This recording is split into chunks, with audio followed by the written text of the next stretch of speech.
Hi everybody, this is Lainey from Camp Joy Farms. I'm just going to do an impromptu video tonight to just show you my gardens because this morning we just had a big work day. My sister and brother-in-law came again today. This is Friday, yeah. They had came Monday and helped me do some weeding. My sister came back Wednesday and helped me pick a lot of beans, which helped a lot. And then today they came and we just started out doing a whole lot of weeding and stuff. But then my sister had the idea, my brother-in-law ran back to the house, he got their push mower and brought it up here. He got our lawnmower out of the shed and it had a blade issue. My son had tried to change the blades the other night and got one blade put on, a brand new blade, but he couldn't get the other blade off. So my brother-in-law fixed that, which was, that's a big help. And he got out the riding mower and they just trimmed all around my, both my upper and lower gardens. And they just feel so good tonight. So I had to just film it before any grass comes back and drives me crazy. We had had 2 big rainstorms lately, and after that, kaboom. I mean, the weeds had just come up.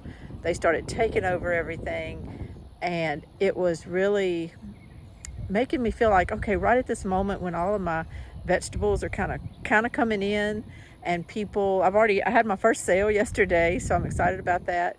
And after I started realizing, people are going to be coming up here shortly and everything, right at that point all these weeds took over my garden, and it just made me feel so down. Now I still have some, there's some rows we didn't get to, but the exterior of the gardens looks so good, and some of the really bad stuff around the front edge and all looks really good. So I'm just gonna walk around and kind of show you this evening how pretty it looks in this evening light and how appreciative I am of that.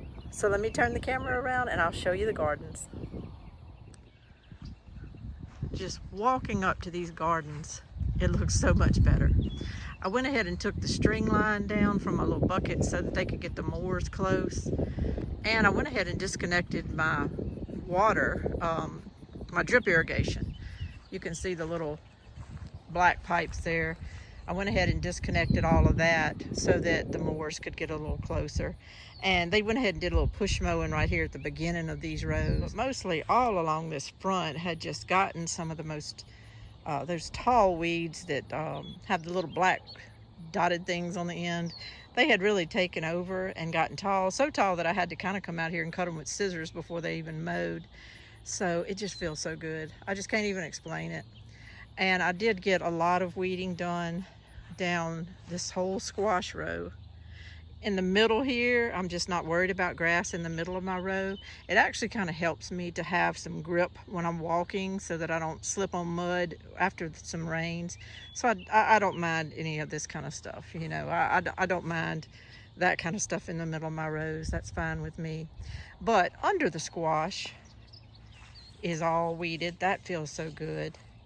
I got this side of my purple hull pea row done.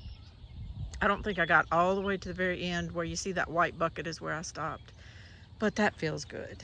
And the other day I had kind of weeded my tomatoes, so that row's done. I'm kind of just taking it one section at a time, and when they're helping me in the lower garden, that's what we're doing. Let's just do one thing, get that done, and then we'll move on to something else. So it feels so good. I know I said that, I can't quit saying it, but it just feels so good. And let's go look at the lower garden. The lower garden's the same way. We focused on the tomato row, and what I did was, as I went down the row, that's some tomato clips right there in that bag.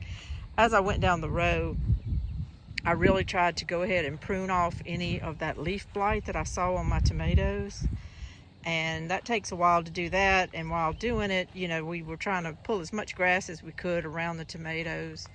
So we have some, I don't know if it's called nut grass or what, but it is hard to pull up. So if you do see a few little clumps here and there, that's what it is.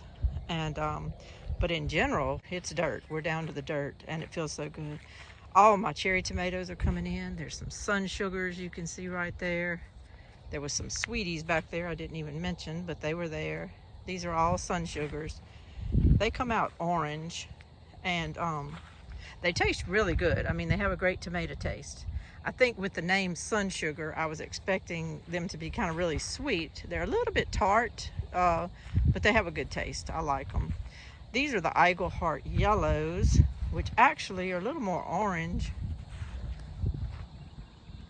And I just have one little section coming on right now. The rest of them really haven't started turning yet. And some of the super sweet 100s have started turning.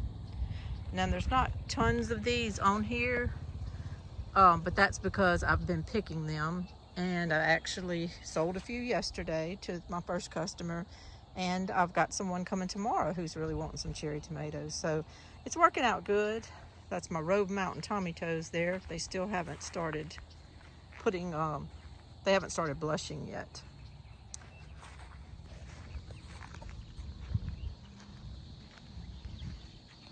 Looking at the rest of my gardens, the bean rows don't get very weedy. They don't get bad at all, and I don't mind the grass in the aisles, so that's okay. What we focused on the last few days was weeding the zucchini row right here, which we got done, weeding the pepper and eggplant row.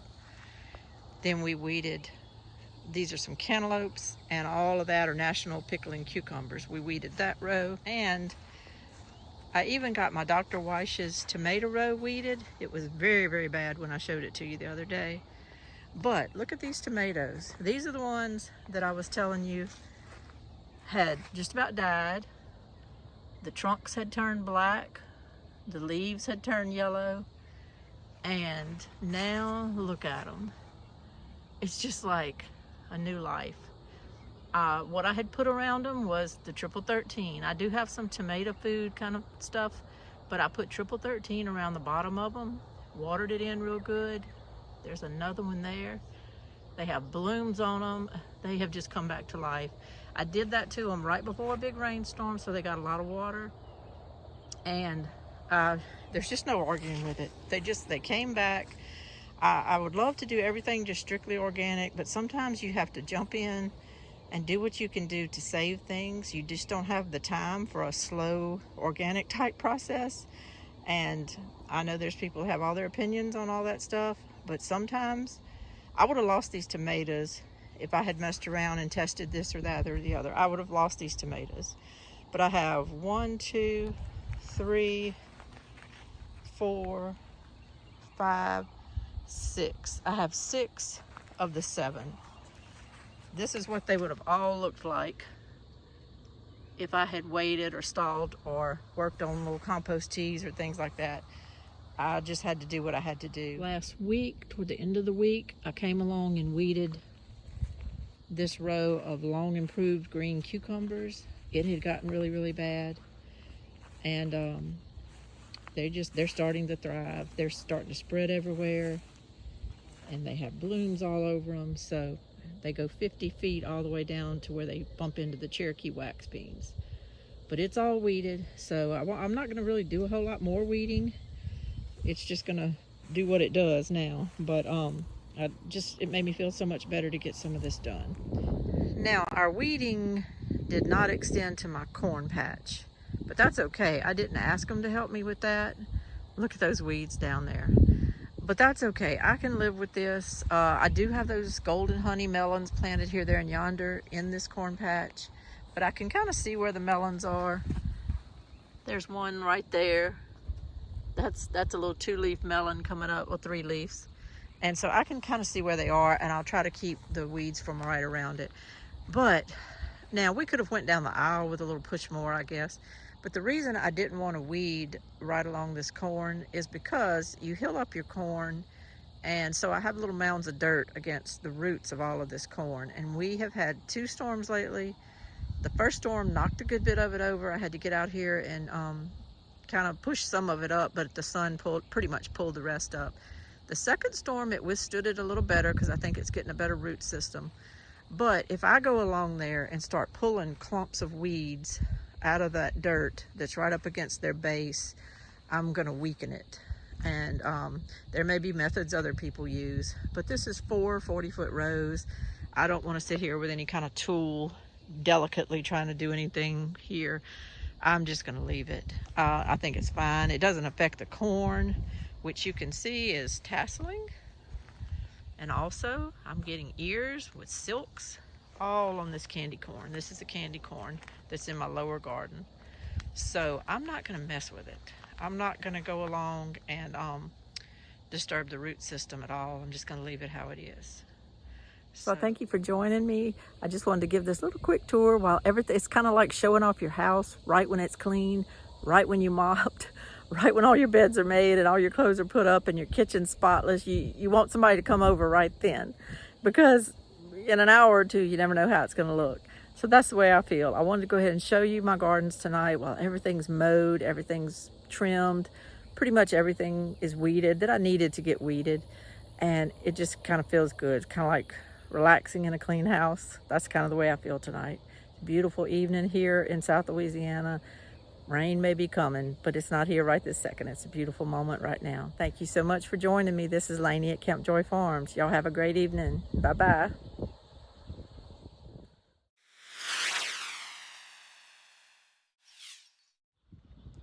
Mary, Mary, quite contrary, how does your garden grow? It grows a heck of a lot better without weeds. Look at these black diamond watermelon plants. They're just starting to sprawl. Look at this one, and look at this. Look at this one. Look how long that is. It's spreading right into the next one. So I can't sit here and tell you that I'm gonna for sure have watermelons for the 4th of July. All I can tell you is they were almost lost, but now they're found. That's really all I can say. I have these 2 Claude Brown Yellow Giant tomato plants here. I got them from Sustainable Mountain Agricultural Center. And the reason I ordered that variety is because it said that the Claude Brown tomato may get up to 3 pounds. So I'm keeping an eye on this one. It's about 4 inches wide. So to me, that's a pretty big tomato. I know it has to get a little bit bigger than that to ever be a 3-pound tomato, but it's getting there. Another little outtake I wanted to show you was my John Hawk corn that's growing. I got these seeds from Clemson University, and this corn is what is supposed to possibly grow 12 to 15 feet tall under the right conditions. Well, it's not that tall yet. It has started tasseling, some of them, not all of them. But this big tall one has started tasseling. And I told you on Mother's Day when I did my tour that it was 5.5 feet tall. I'm putting this right at eye level with me. Now it's up to there. I've got my yardstick with me. I don't know if I can film while I measure, but I'll try. 6 feet to right there on, that's 6 feet to right there on that leaf. Hold on just a second. I can't exactly see where the exact top is, but I can tell you from my angle it looks like about 22 inches up there. So 3, 6, 7, so it's just shy of 8 feet. So it's just shy of 8 feet going by this ruler. I planted zinnias and other wildflowers from packets throughout my garden, and they came up with no problem. But then they just sat and sat and sat. I realized lately they were finally budding out. And then I kind of just walked out here the last day or so, and there they are. Now, I'm no expert in flowers at all, but I think this might be the pink binary zinnia. They may have even called it a giant zinnia. I'm not sure. That I got from Sandhill Preservation Center. If I'm wrong about that, let me know. I think the first flower I just showed you was just a regular zinnia, but I think this is a binary zinnia.